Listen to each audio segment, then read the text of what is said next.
নমস্কার, শুভ সন্ধ্যা। স্যান্দন টিভির পর্দায় মুহূর্তে রয়েছে আমি দীপান্বিতা। চোখ রাখবো বিস্তারিত সংবাদে।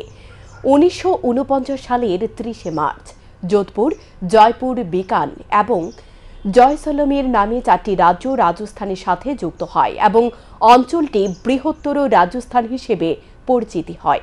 পূর্বে রাজস্থান রাজপুতানা নামে পরিচিত ছিল, যার অর্থ রাজপুতদের দেশ। রাজস্থান শব্দের অর্থ রাজাদের আবাস। এটি দেশের উত্তর পশ্চিম অংশে অবস্থিত সাংস্কৃতিক বৈচিত্র্যের আবাসস্থল। রাজ্যের বৈশিষ্ট্যগুলির মধ্যে রয়েছে সিন্ধু সভ্যতার ধ্বংসাবশেষ, মন্দির, দুর্গ এবং প্রায় প্রতিটি শহরের দুর্গ। এটি 9টি অঞ্চলে বিভক্ত, যথা আজমির রাজ্য, হাডুটি, ধুন্ধর, গরওয়ার, শেখাওয়াটি, মেওয়াড়, মারওয়াড়, ভাগাত এবং মেওয়াত। তারা তাদের ঐতিহ্য এবং শৈল্পিক অবদানের সমানভাবে সমৃদ্ধ।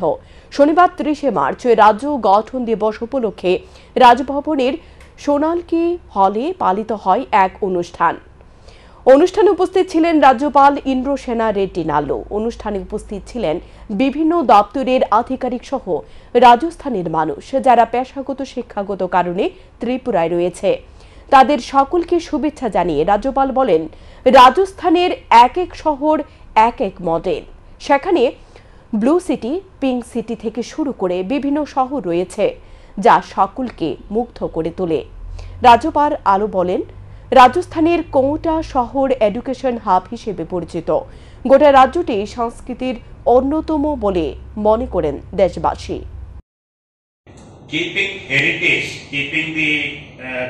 उसका पुराना जो है वो वैसे रखते हुए अपन अपना आर्किटेक्चर, कल्चर, पेंटिंग ये सब अगले बाकी के लोगों को बताने के लिए वो एक अच्छा है। In that way that is Rajasthan is very familiar. The second thing, Rajasthan try area बोलते हैं, मगर एजुकेशन के हिसाब से अगर कोटा बोले तो पूरा एजुकेशन हब है। हॉस्टल्स हो या कॉम्पिटिटिव एग्जाम्स हो, जो कुछ भी हो, वो अपने को राजस्थान में कोटा का नाम बगैर लेते हुए किसी का ये एजुकेशन के बारे में बताते हैं। जब फ्लाइट में जाते हैं तो वो मैगजीन्स में वो कोटा का एजुकेशनल इंस्टीट्यूशंस, उसका एडवर्टाइजमेंट्स ज्यादा दिखते हैं। নরেন্দ্র মোদী দেশের প্রধানমন্ত্রী হওয়ার পর দেশের রাজনীতির পরিভাষা পাল্টে দিয়েছে। তিনি দেখিয়ে দিয়েছেন স্বচ্ছতার সাথে দেশ কিভাবে চালাতে হয়। শনিবার ধনপুর বিধানসভা এলাকায় বিজেপি নির্বাচনী জনসভায় একথা বলেন মুখ্যমন্ত্রী ডক্টর মানিক সাহা। শনিবার সোনামুড়া মহকুমার ধনপুর বিধানসভা এলাকায় নির্বাচনী জনসভা করেন মুখ্যমন্ত্রী ডাক্তার মানিক সাহা। পশ্চিম ত্রিপুরা লোকসভা আসনের বিজেপি প্রার্থী বিপ্লব কুমার দেবের সমর্থনে এই জনসভায় ভাষণ দিতে গিয়ে মুখ্যমন্ত্রী ডাক্তার মানিক সাহা বলেন, 2014 সালে নরেন্দ্র মোদী দেশের প্রধানমন্ত্রী হওয়ার পর দেশের রাজনীতির পরিভাষা পাল্টে দিয়েছেন। তিনি দেখিয়ে দিয়েছেন স্বচ্ছতার সাথে দেশ কিভাবে চালাতে হয়। বর্তমানে মানুষ বুঝতে পারছে দুর্নীতি ছাড়াও একটা সরকার চালানো যায়। মুখ্যমন্ত্রী এই দিন কংগ্রেস ও সিপিআইএম এর সমালোচনা করতে গিয়ে বলেন, দুজনের রক্তমাখা হাত এক হয়েছে। কমিউনিস্টদের হাতে খুন হতে হয়েছে বহু কংগ্রেস কর্মী সমর্থককে। বর্তমানে সেই কংগ্রেস ও কমিউনিস্টরা হাত মিলিয়েছে। বন্ধুগণ, যেখানে যাই সেখানেই দেখছি। এবার আমরা 27 তারিখ আগরতলায় আমাদের মাননীয় প্রাক্তন মুখ্যমন্ত্রীর বিপ্লব কুমার দেবজির যখন নমিনেশন আমরা সাবমিট করি, প্রচুর লোক, প্রায় 30 থেকে 40 হাজার লোক কমসে কম সেই আমাদের র্যালি করে আমরা সেই নমিনেশন জমা দিই। তদ্রূপ আমরা পূর্ব আসনে যখন যাই, সম পরিমাণ আমাদের ভারতীয় জনতা পার্টির কার্যকর্তা এবং সাধারণ মানুষ একযোগে সেখানে আমরা সেই নমিনেশন জমা দিই। আমাদের সাথে আগে আইপিএফটি আমাদের ভারতীয় জনতা পার্টির সরকারে ছিল এবং পরবর্তী সময়ে আপনারা দেখেছেন এর মধ্যেই আমাদের সাথে কে যোগ দিল। অপরদিকে জনসভায় ভাষণ দিতে গিয়ে কেন্দ্রীয় প্রতিমন্ত্রী প্রতিভা ভৌমিক বলেন, ভবিষ্যৎ প্রজন্মকে সুরক্ষিত করার জন্য দেশের মধ্যে পুনরায় বিজেপি সরকার প্রতিষ্ঠা করতে হবে। দেশের উন্নয়নের জন্য, নিজের পরিবারের উন্নয়নের জন্য বিজেপিকে ভোট দিতে হবে। প্রধানমন্ত্রীর পদে নরেন্দ্র মোদী থাকলে সকল ধরনের সুযোগ সুবিধা পাওয়া যাবে। প্রতিমা ভৌমিক আরও বলেন, বিগত 10 বছর প্রধানমন্ত্রী গরিব, শ্রমিক, যুবক, কৃষক, মহিলাদের জন্য কি কি কাজ করেছে তার রিপোর্ট কার্ড রয়েছে বিজেপির কর্মীদের কাছে।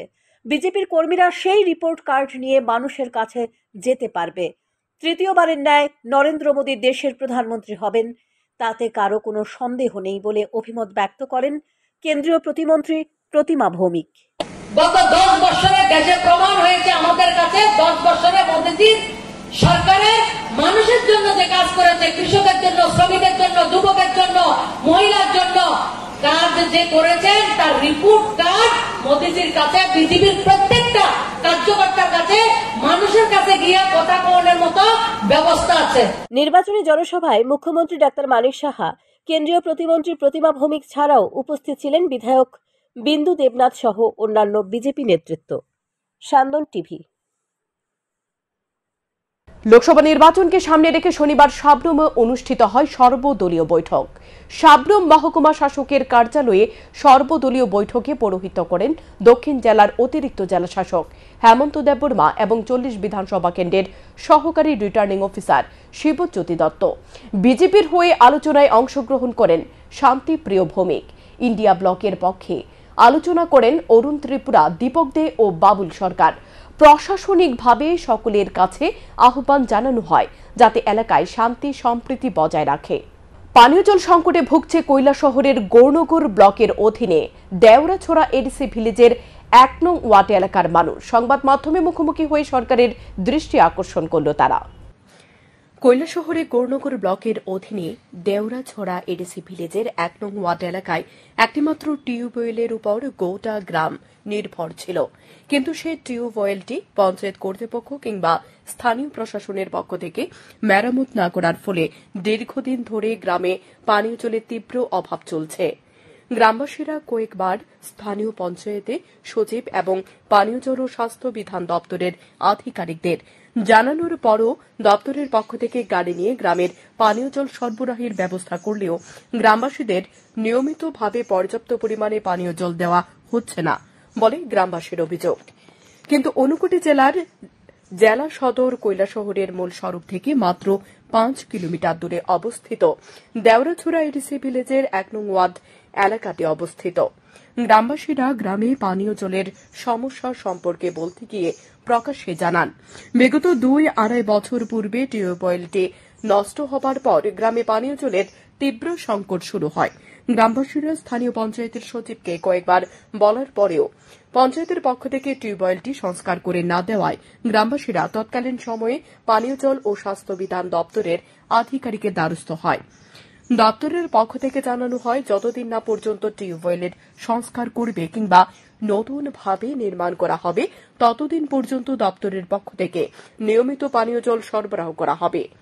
প্রথম কিছুদিন নিয়মিতভাবে প্রতিদিন সংশ্লিষ্ট এলাকায় গাড়ি দিয়ে পানীয় জল পর্যাপ্ত পরিমাণে দিলেও বিগত কিছুদিন ধরে নিয়মিতভাবে গাড়ি দিয়ে পানীয় জল সরবরাহ করা হচ্ছে না।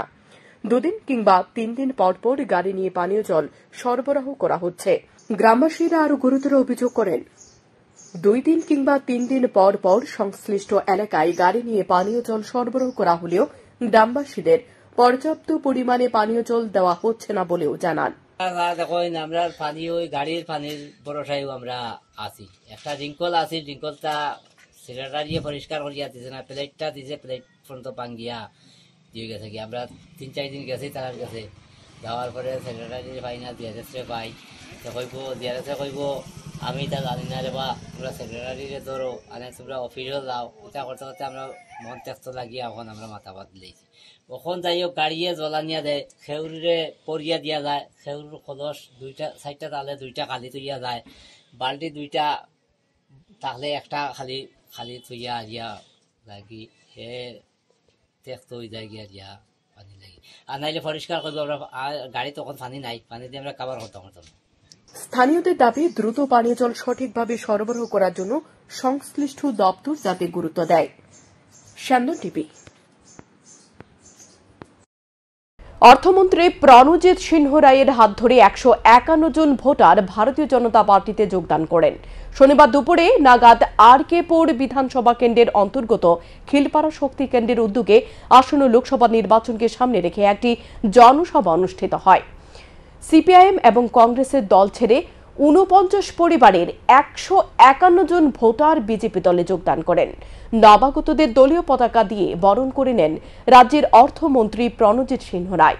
মন্ত্রী বলেন, বর্তমানে রাজ্য সরকার জনকল্যাণমুখী সরকার। এ সরকারের মানুষের জন্য ব্যাপক কাজ করেছে।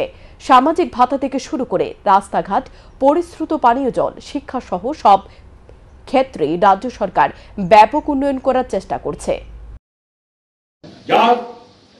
যার আদর্শ, যার চিন্তাধারা, যার মাধ্যমে আজকে দেশের অগ্রগতি অন্যতম পর্যায়ে, দেশের অর্থনীতি অনেক সমৃদ্ধ হয়েছে। আজকে দেশের অর্থনীতি আমরা সারা পৃথিবীতে আমরা ৫ম স্থানে আছি। যে দেশ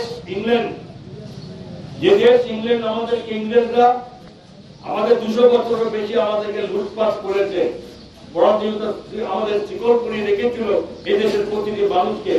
আজকে তাদের অর্থনীতি কোথায় আছে? 6ষ্ঠ স্থানে আছে, আমাদের পেছনে আছে। দেশ আমাদের আজকে এই জায়গায় আমরা পৌঁছেছি। প্রধানমন্ত্রী শুধুমাত্র এই নয়, দেশে 80 কোটি মানুষকে, 140 কোটি ভারতবাসী আমরা, 80 কোটি মানুষকে আজকে গত কয়েক বছর যাবত যে বিনা পয়সায় প্রতি পরিবারকে চাল দিয়ে খাদ্যের ব্যবস্থা করেছে। আসন্ন লোকসভা নির্বাচনকে সামনে রেখে পশ্চিম ত্রিপুরা লোকসভা আসনের ইন্ডিয়া জোটের প্রার্থী আশিস কুমার সাহার সমর্থনে এক মিছিল ও সভার আয়োজন করা হয়। উদয়পুর মহকুমার জামজুরি বাজারে হয় এই কর্মসূচি। মনোনীত প্রার্থী আশিস কুমার সাহা বিজেপি সরকারের সমালোচনা করে বলেন, কংগ্রেস যাতে আসন্ন নির্বাচনে লড়াই করতে না পারে তার জন্য তারা আর্থিকভাবে কংগ্রেসের উপর আঘাত নামিয়ে আনছে এবং এগুলো করা হচ্ছে আয়কর দ্বারা। যে ধরনের ঘটনা দেশের নজিরবিহীন বলে জানান তিনি। বর্তমানে আমাদের দেশ হাঙ্গার রেট, সমগ্র বিশ্বে এই যে ক্ষুধা নির্ণয় করা হয়, হাঙ্গার রেট মানে দেশের প্রতিটি মানুষ তারা দুবেলা খেতে পাচ্ছে কিনা, তাদের অন্যের সংস্থান হয়েছে কিনা, সরকার সেই ব্যবস্থাপনা সঠিকভাবে করে দিচ্ছে কিনা, সেটা নির্ণয় করার জন্য বিশ্বব্যাপী বিভিন্ন দেশের যে র্যাঙ্কিং হয়, এটা প্রতি বছর বিশ্বের বিভিন্ন দেশে তাদের দেশের জনগণের প্রতিদিনের খাদ্যের যে নির্ণায়ক, এই নির্ণয়ন করে একটা সমীক্ষার মাধ্যমে সেটা তুলে ধরা হয়। ইন্ডিয়া জোট প্রার্থী আশিস কুমার সাহার পক্ষে ভোট প্রচার করতে সোনামুড়া বিধানসভা কেন্দ্রে নতুন বাজারে কংগ্রেস নেতা ধ্রুবলাল চৌধুরী এবং বিধায়ক শ্যামল চক্রবর্তী বিভিন্ন প্রসঙ্গ সামনে তুলে আনেন। 4 বছর মুখ্যমন্ত্রী থাকার পর বিপ্লব কুমার দেবকে হঠাৎ করে পদত্যাগ করিয়ে রাজ্যসভার সদস্য করে দিল্লিতে নিয়ে যাওয়া হয়েছিল। অপরদিকে কেন্দ্রীয় প্রতিমন্ত্রীর প্রতিমা ভৌমিকে আচমকা প্রার্থী করা হয়নি। পরবর্তী রাজ্যসভা সদস্য বিপ্লব কুমার দেবকে প্রার্থী করা হয়েছে। সেসব একাধিক বিষয় নিয়ে প্রশ্ন তুলতে দেখা গেছে বক্তাদের। তার ব্যাখ্যা করাতে, তাকে বোঝানোর জন্য আমরা আজকে আপনাদের সামনে এখানে উপস্থিত হয়েছি। আশিস শাহ সম্বন্ধে আপনারা এই সোনাপুরবাসীদের প্রায় 95% মানুষরা জানেন, উনি একটা নিপাট, সচ্ছল, ভদ্রলোক। ওনার মতন এত আমার রাজনৈতিক জীবনে বহু নেতৃত্বের সাথে আমি রাজনীতি করেছি, এমন নিপাট ভদ্রলোক আমি আমার জীবন কখনো দেখিনি। এই আশিস কুমার সাহার মতো ব্যক্তিকে আজকে আপনারা পেয়েছেন, আজকে আপনাদেরকে ভাবতে হবে।